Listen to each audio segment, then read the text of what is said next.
All right, class, let's reconvene. I know you're having a lot of fun, but let's try to stay focused, okay? So we're going to be talking about the legacy of the Confederacy and how the Emancipation Proclamation affected how we remember the Confederacy. So today we're going to be bunching you guys into groups. You four here are going to be one big group. Basically, you're going to have a set of photos, right, that pertain to this subject. I saw that pen drop. That was kind of embarrassing for him, I'm going to be honest. So here you're going to take all these photos and organize them into categories, and there's no right or wrong answer. What you're going to be doing is just picking the categories based on the photos, and you're going to be sharing, each group will share with the class why they organized the photos in the way they did. So here you go. You can fight amongst yourselves what you see, and then we'll reconvene. All right, class, let's reconvene. Hey, stop arguing. You guys are on the same team. Okay, so looks like you got two big groups there. What are these groups? So this one with the most pictures here is about like memorializing and remembering the Confederacy, or supporting the Confederacy in some of these pictures as well. Okay. So the glorification of it. Glorification, yeah. A synonym. And That's why they paid me the big bucks.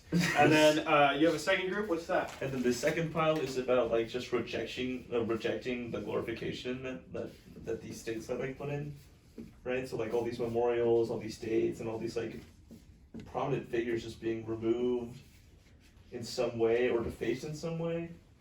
Mm-hmm. So it's just kind of rejecting that part of U.S. history because here's glorifying that. Here's like people who think like we shouldn't glorify all the happenings here. Yeah. Thank you, Frank. So I love your groups. So we have two broad categories within the context of what we read with the Emancipation Proclamation and what we read with why the states seceded. You would assume that everyone is on the same page about the Civil War. We'd all assume it's about slavery. We'd all assume that, yes? Also notice that most of these pictures are like modern as well. So like taken in recent days, so like... Yeah, they're still around. They're still around, yeah. Mm-hmm, that's a good point. Yeah, so this is an issue that we're still facing, and you guys are still facing, and your parents face. So it's something that is very prevalent to you guys.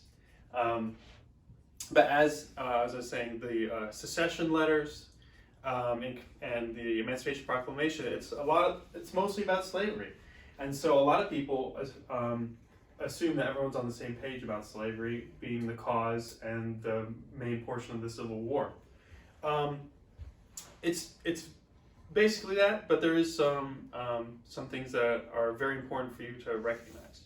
At the beginning of the war, Lincoln said that if he could reunite the Union without ending slavery, he would do it. In the beginning, the Civil War, although caused by slavery, could have ended with slavery still continuing. If Lincoln said, guys, you can come back, I'm not going to end slavery, and they're like, oh, okay. Slavery could have continued. It wasn't always like that. It was when the Emancipation Proclamation came through that narrative of slavery's over, slavery's done, we're fighting to end slavery, that changed this narrative. So when we're looking back with that new narrative, that was also in combination with slavery being the cause of the war, you kind of bundle it up all in one. It's a straight line, slavery. But there's room. In that room between those two narratives, there are people that wanted to make the Confederacy seem as if it was not about slavery. In a few of the photos, there is a reference to a group called the Daughters of the Confederacy. This was an activist group that lobbied, that fundraised, that implemented Confederate memorial statues, namesakes, in order to honor the Confederacy. So in a lot of those photos, you have plates that say Daughters of the Confederacy, Daughters of the Confederacy, because they were the ones advocating for that. And it wasn't just them. To make light of the fact that the Confederacy was about slavery. They wanted it only to be about states' rights. a state's right to secede, a state's right to their independent laws, maybe about slavery, but their independent laws, and intervention from the federal government. So we have these things going on, and that's why we see a lot of them being taken down. A lot of people see these monuments as reminders of what the daughters of the Confederacy did in a positive light on the Confederacy. So when we're looking back, maybe after an education here in this school, we'll say, oh, we should probably take those down. But there's a lot of people who don't think that. There's a lot of people that still fly Confederate flags that symbolize the Confederacy as well, that immortalize the Confederacy as well.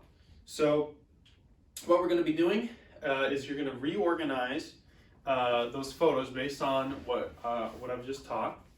And then we're going to reconvene and you're going to explain what new groups you put them in. And one of the other things?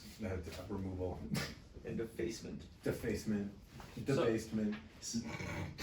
So now that you've reorganized the photos, you said it's the Daughters of the Confederacy group, and then what was the other one? The defacement of said group. Yeah. Defacement. And then, like, going back into the Daughters of the Confederacy, like, we see modern photos in here, so, like, photos from the insurrection, and then photos of Santa Claus with a Confederate flag.